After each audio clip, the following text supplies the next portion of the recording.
And a journalist tries to corner JDVance with provoking questions about his past on live TV. He thinks he's in control, but then everything flips in a way no one saw coming. Picture this.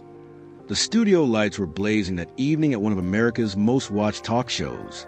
The atmosphere was charged with anticipation as JDVance, our newly inaugurated vice president, stepped onto the set, fresh from taking his oath of office. Vance carried himself with the quiet confidence of a man who had nothing to hide and everything to prove. But Marcus Bennett, the show's host, had other plans. Known for his sharp tongue and liberal bias, Bennett had spent weeks preparing for this moment. His producer had promised a respectful discussion about the new administration, but the glint in Bennett's eyes told a different story. As Vance took his seat, the usual pre-interview pleasantries were rushed, almost mechanical. Bennett's smile didn't quite reach his eyes, and the production team seemed unusually tense. Something was off, and Vance, with his Marine Corps background, could sense an ambush coming. Years of military training had taught him to read rooms like this, and right now, every instinct was telling him that Bennett had loaded his questions with carefully hidden landmines. The first question came with a smile, but Vance noticed Bennett's white-knuckle grip on his interview cards. "Mr. Vice President," Bennett began, his voice dripping with artificial sweetness. "Let's talk about your remarkable journey from Trump critic to his second-in-command." Vance smiled, his eyes reflecting the wisdom of someone who'd grown from life's challenges. "You know, Marcus, that's actually a perfect place to start because it speaks to something bigger than just politics. It speaks to the American capacity for growth and understanding." The audience leaned forward slightly. This wasn't the defensive response Bennett had expected. The host shifted in his chair, his prepared follow-up suddenly feeling less potent. "Growth and understanding?" Bennett's tone carried a hint of mockery. "Is that what we're calling it now? Because some might say it's more about political convenience." "You see, Marcus," Vance replied, his voice steady and clear, "in America, we have this incredible tradition of being able to change our minds when presented with new information. When I criticized the president years ago, I was looking at things through a narrow lens. But then I saw something remarkable. I saw how his policies were actually helping forgotten Americans I wrote about in my book."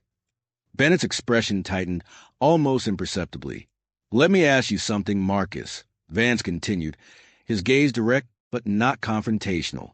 "Have you ever changed your mind about something important? Have you ever looked at evidence and realized your initial judgment might have been wrong?" Bennett's pause was a fraction too long. "We're here to talk about your changes, Mr. Vice President, not mine," he said, shuffling his cards, clearly eager to move to his next planned attack.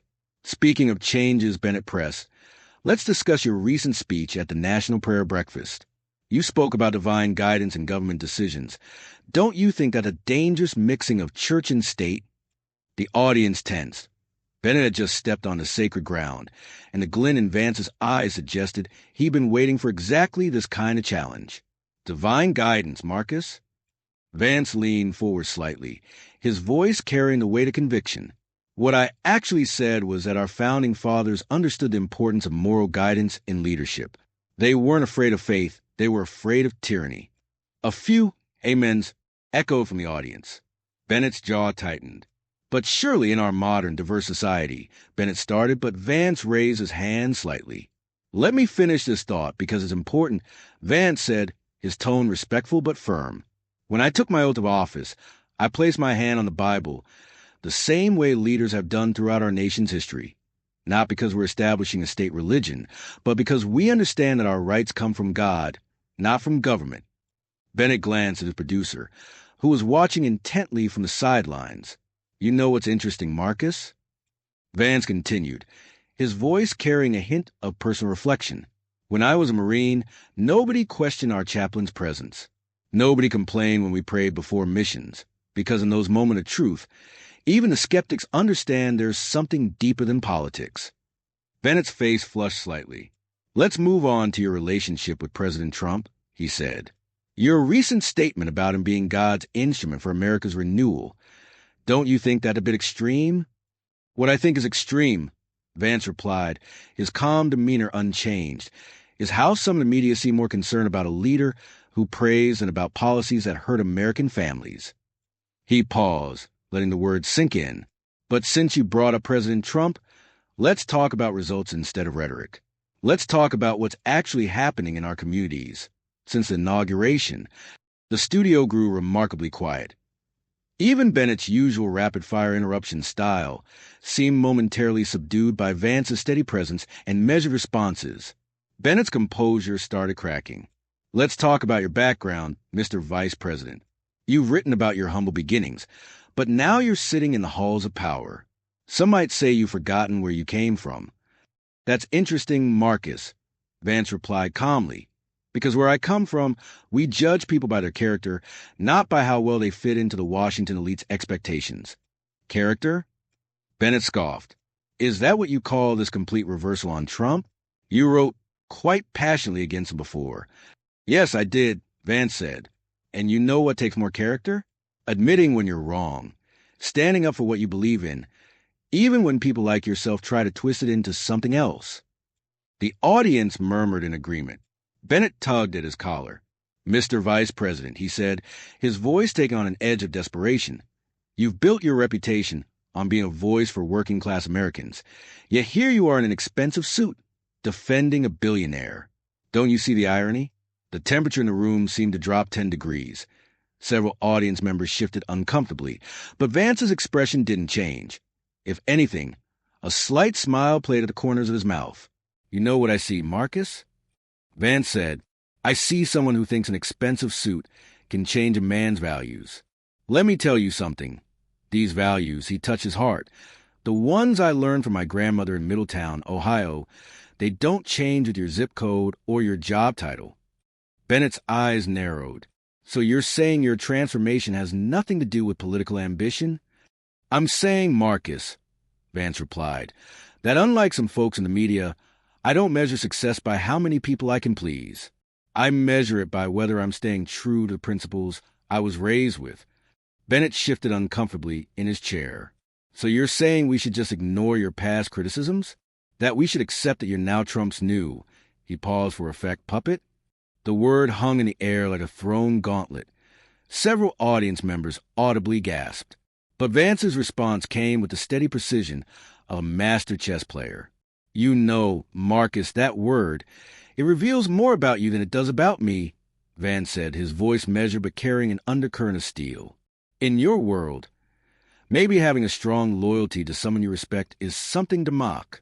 But let me tell you what I learned as a Marine. He leaned forward slightly. When you're in combat, you learn to judge a person's character by their actions, not by what the media says about them.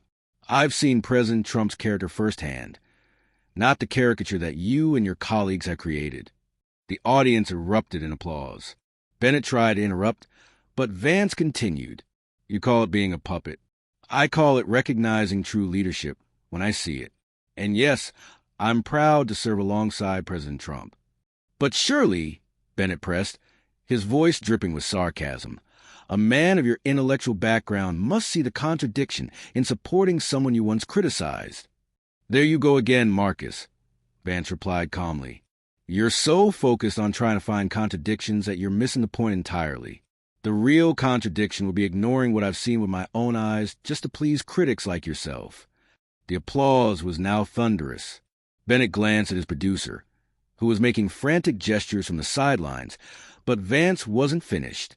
And since you brought up my intellectual background, he added with a slight smile, why don't we talk about the intellectual dishonesty I've been seeing in your coverage of this administration?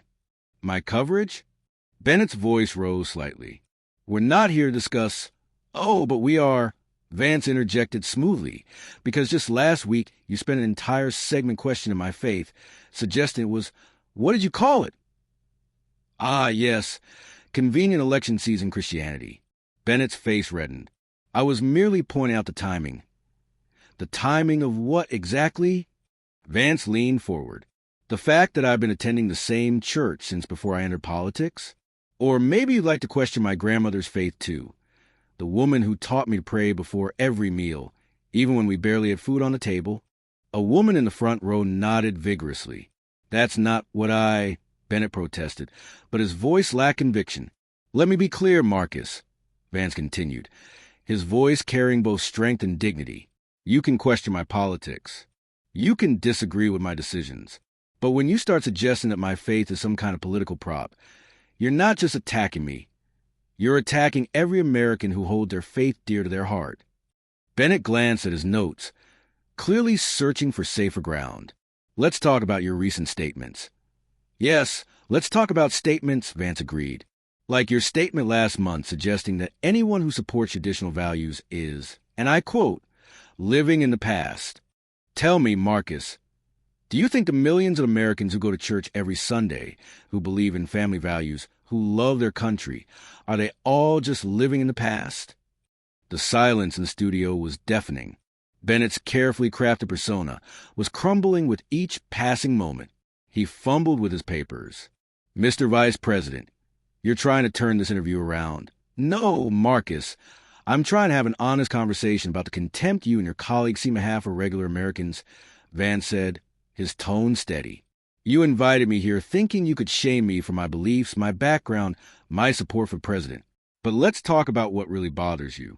The studio grew quiet, captivated. It bothers you that someone can come from where I came from and not subscribe to your worldview. It bothers you that I can be educated at Yale Law School and still believe in traditional values. Most of all, it bothers you that I can see through the game you're playing. Bennett attempted to regain control.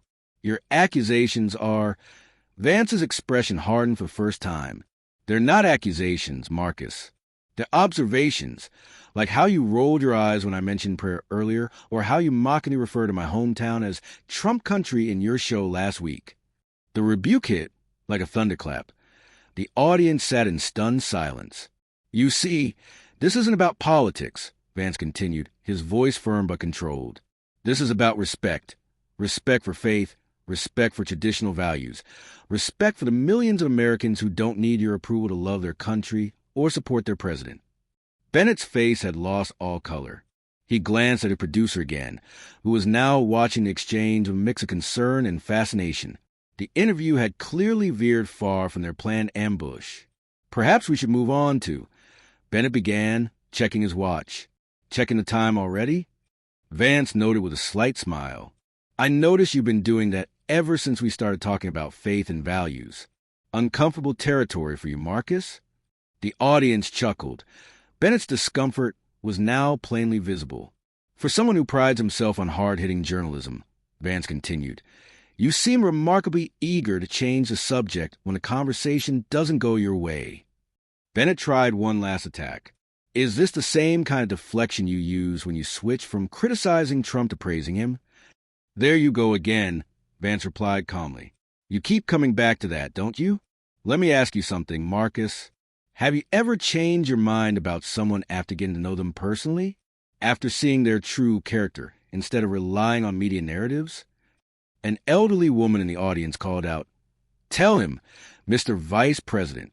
You know what the real story is here, Marcus? Vance asked, his voice carrying the weight of conviction. It's not about my past criticisms or my current position. It's about something that terrifies you and your colleagues. The fact that someone can think for themselves, can change their mind based on direct experience, and can stand firm in their beliefs despite relentless media attacks. Bennett was now visibly sweating. Mr. Vice President, you're twisting my words. No, Marcus, I'm just holding up a mirror, Vance interjected calmly. And I don't think you like what you see. A journalist who came here hoping to embarrass me, but instead expose his own prejudices. He turned slightly to address the audience directly. You see, what Marcus doesn't understand is that real integrity isn't about never changing your mind. It's about having the courage to admit when you were wrong, even when people like him are waiting to pounce on you for it. The audience erupted in their loudest applause yet. Even some production crew were nodding. When I first met President Trump, I had a choice, Vance continued, his voice carrying quiet authority. I could either stick to my preconceptions, or I could judge him by his actions and his genuine love for this country. I chose truth over pride, and that's something your network might want to try sometime. Bennett glanced desperately at his producer, who was now making a slashing motion across his throat, the universal signal to wrap it up. And you know what else, Marcus? The American people are tired. They're tired of being looked down upon for their faith. They're tired of being mocked for their values. Most of all, They're tired of journalists who think their job is to tell people what to think instead of reporting the truth. The entire studio audience was now on their feet. Bennett's attempts to speak were drowned out by thunderous applause. His carefully orchestrated ambush had backfired spectacularly. Bennett cleared his throat, his demeanor completely deflated. "Well, I think we're about out of time." "Yes, I believe we are," Vance agreed, rising from his chair. "But before I go, I'd like to say one last thing to the American people watching at home." He turned to face the camera directly, his expression sincere and resolute. "What you've witnessed today isn't just about one interview or one journalist's attempt to discredit me. It's about something much more important. It's about standing firm in your convictions." The studio was absolutely silent now, hanging on his every word. "You see, they thought they could shame me for my faith. They thought they could mock my support for President Trump. They thought they could make me apologize for believing in traditional values. But here's what they don't understand. These aren't just political positions. These are the principles that build America, the values that sustain us through hard times, and the truths that will guide us forward." Vance straightened his tie, standing tall. "To every American who's been ridiculed for their faith, who's been mocked for their values, who's been told they're on the wrong side of history, stand strong. Because at the end of the day, character isn't about winning the approval of critics. It's about staying true to what you believe in." As Vance walked off the set, the audience rose in a standing ovation that seemed to shake the studio. Bennett sat in stunned silence, his carefully planned ambush thoroughly dismantled by a display of unwavering principle and quiet strength. And that proves one thing. Sometimes the best response to arrogance is dignity, and the strongest answer to bias is truth. Faith, family, and freedom aren't just words. They're the foundation of everything we hold dear. God bless you, and God bless America.